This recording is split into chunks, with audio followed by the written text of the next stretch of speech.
Subscribe करें हमारे YouTube channel साधना gold को और पाएं वीडियोस सबसे पहले।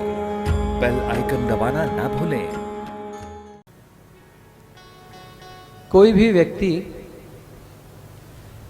यदि कुछ प्राप्त करने की इच्छा रखता है, किसी भी अन्य स्रोत से, चाहे वो व्यक्ति हो, स्थान हो, किसी भी से कुछ भी प्राप्त करने की यदि किसी व्यक्ति की इच्छा है, यानी वो लेना चाहता है, तो किसी भी विषय वस्तु को प्राप्त करने के लिए उस इच्छुक या जिज्ञासु व्यक्ति को उस स्रोत के पास जाना पड़ेगा जहां से उसके मन के अभीष्ट विषय वस्तु मिल सकती है। यानी जो चीज जिसे चाहिए और वो चीज जहां मिलती है, उस चाहने वाले व्यक्ति को उस वस्तु के मिलने के पते पर जाना पड़ेगा। और जाने के बाद वह इच्छुक व्यक्ति अपनी मन के पसंद की जो चीज है उसे कब लेकर आ सकता है? जब उसके पास पर्याप्त पात्रता हो, स्थान हो। पर्याप्त पात्रता या स्थान से कहने का मतलब है वह खाली होना चाहिए। आप लोग बाजार गए, कोई भी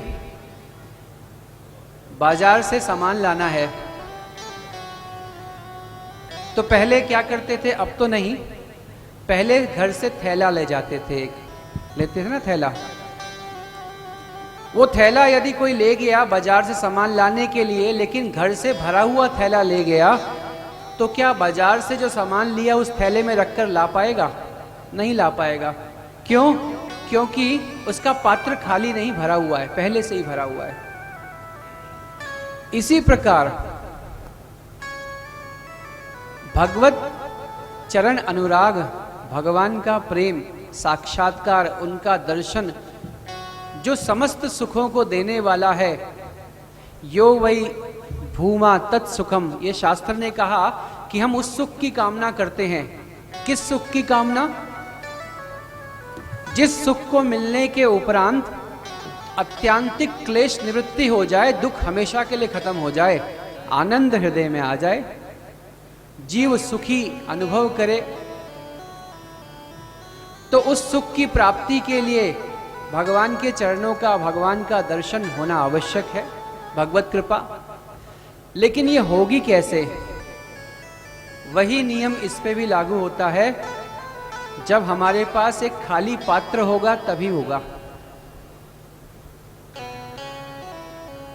मन क्रम वचन छाड़ चतुराई, भजतहि कृपा करहि रघुराई। एक गुरु और शिष्य रास्ते में कहीं जा रहे थे। चलते चलते गुरु शिष्य पहुंचे एक खेल के मैदान के पास, रास्ते में ही था। उस खेल के मैदान में कुछ बच्चे फुटबॉल खेल रहे थे। फुटबॉल तो आप जानते हो कैसा खेल होता है। एक गेंद होती है और उसको सब लात मारते हैं। तो वो फुटबॉल यानी वो गेंद जिस किसी के पास आती, वो उसे पूरी ताकत से जोर मार के लात देता, लात मारता। दूसरे के पास जाती, वो भी लात मारता। जिस किसी के पास फुटबॉल गई, सब उसे लात ही मार रहे थे। शिष्य ने कहा, गुरुदेव, इस फुटबॉल की भी किस्मत क्या बेकार है। जहां जाती है वहीं लात ही लात मिलती है, कोई प्यार तो करता नहीं इसको। इस फुटबॉल का बड़ा दोष है। तो गुरु ने कहा शिष्य से कि दोष इस फुटबॉल का नहीं है पुत्र, दोष इसमें भरी हुई हवा का है। अभी इसकी हवा निकाल दो, कोई लात नहीं मारेगा इसको। ऐसे ही जीवन में ये जो दुख रूपी लातें हमको पड़ती है ना, जन्म मृत्यु जरा व्याधि दुख दोषानुदर्शनम, अमृत बिंदु उपनिषद के द्वारा कहा गया कि ना चाहते हुए भी दुख की, जन्म की, व्याधि की, अनेक प्रकार से हमारी मृत्यु हो सकती है। इस प्रकार की लातें हमको जीवन भर पड़ती है। कोई चाहता नहीं है दुखी होना, दुख ही दुख मिलते हैं। तो उसका कारण भी हमारी इस फुटबॉल रूपी शरीर के अंदर भरी हुई अहंकार रूपी हवा है। इसी के निराकरण करते हुए गोस्वामी तुलसीदास जी ने कहा, मन कम वचन छाड़ चतुराई, भजतहि कृपा करहि रघुराई। छोड़ दो चतुराई, सब कुछ चतुराई छोड़कर भगवान की शरण में चले जाना चाहिए।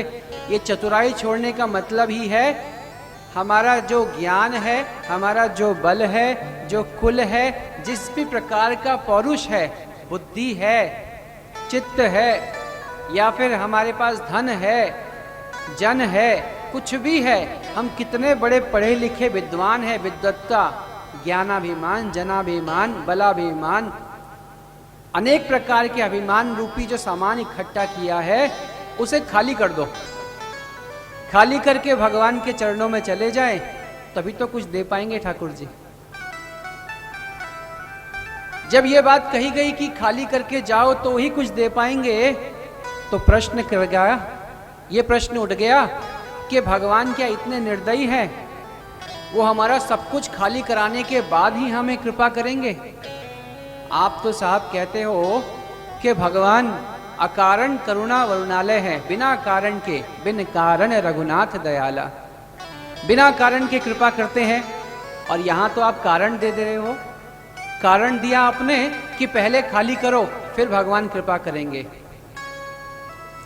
अगर भगवान इतनी देर में कृपा करेंगे, फिर उनका नाम दया सिंधु दयानिधि नहीं होगा।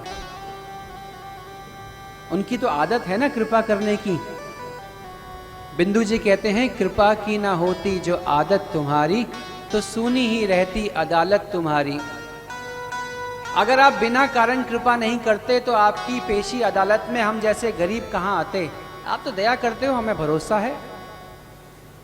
तो फिर यह नियम क्यों दिया गया कि पहले सब कुछ खाली करो फिर कृपा करेंगे? बिना कारण नहीं कर सकते भगवान कृपा।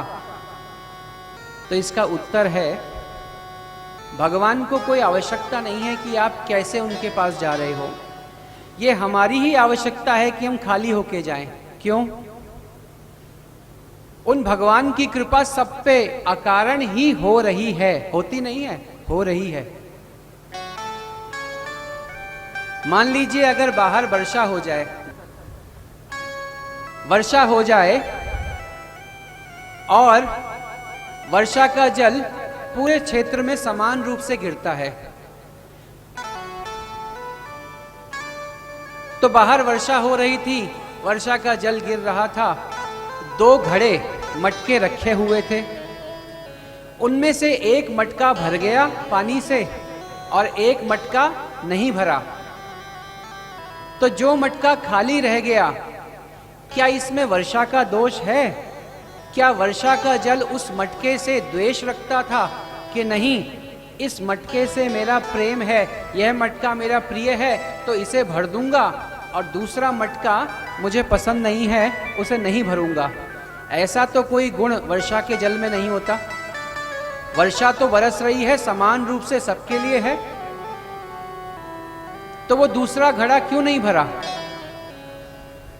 उसका कारण क्या है? वो दूसरा घड़ा इसलिए नहीं भरा क्योंकि वो घड़ा उल्टा पड़ा हुआ था, उल्टा। और जो सीधा था, वर्षा की ओर मुंह किए हुए, उसके अंदर पानी आ गया, भर गया, उसकी तृप्ति हो गई। जो विमुख था, उल्टा था, चाहते हुए भी वर्षा उसकी तृप्ति नहीं कर पाई, भर नहीं पाई उसको। तो इसमें वर्षा का कोई दोष नहीं है, नुकसान किसका है? घड़े का। ऐसे ही यदि हम भर के भगवान के पास जाएंगे, वो तो कृपा दे रहे हैं, हम ले नहीं पाएंगे, तो नुकसान हमारा ही होगा। इसीलिए भगवान को कोई दोष देना उचित नहीं है कि वो अकारण करुणा करते हैं, तो हमसे कारण क्यों मांगते हैं? कारण इसलिए मांगते हैं, उसमें भी उनकी कृपा ही है। वो जानते हैं कि इतना सामर्थ्यवान नहीं है, तो पहले ये खाली होकर आएगा तो ही कुछ भर दूंगा इसमें। इसीलिए सब कुछ त्याग कर सब प्रकार की चतुराइयों को छोड़कर भगवान की शरण में जाने से कल्याण होता है।